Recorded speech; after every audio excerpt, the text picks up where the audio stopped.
Madam Speaker, there is not one pandemic in Canada, there are two. The number of Canadians dying from opioids in our country is staggering and growing.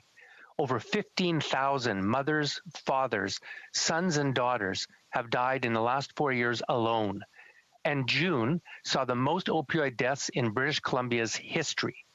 What is the Liberal plan to address the overdose pandemic ravaging our country?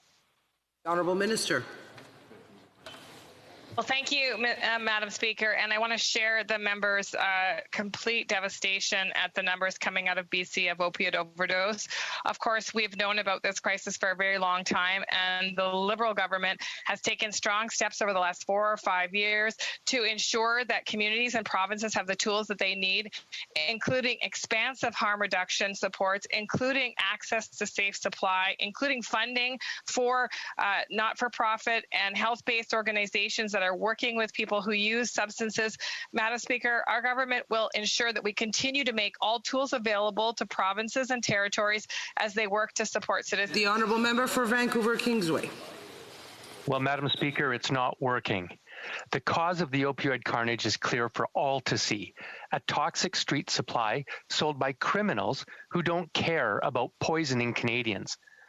Public health officers, police chiefs, and now provincial premiers are calling on this government to do the right thing and act with logic, compassion, and courage to decriminalize drug use and medically regulate a safe supply.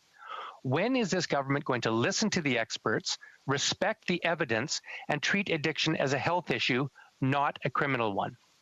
Honourable Minister.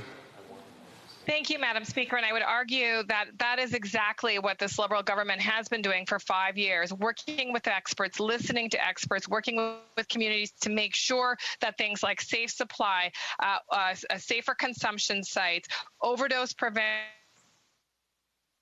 programs, access and increase to prescribe medication that supports substance use. And yes, looking at other ways besides enforcement to deal with problematic substance use. We know here on this side of the House that in fact this is a health issue and it is not an issue of criminality. Madam Speaker, will continue to work with provinces and territories to ensure they have all the tools they need to ensure they can save more lives. Remember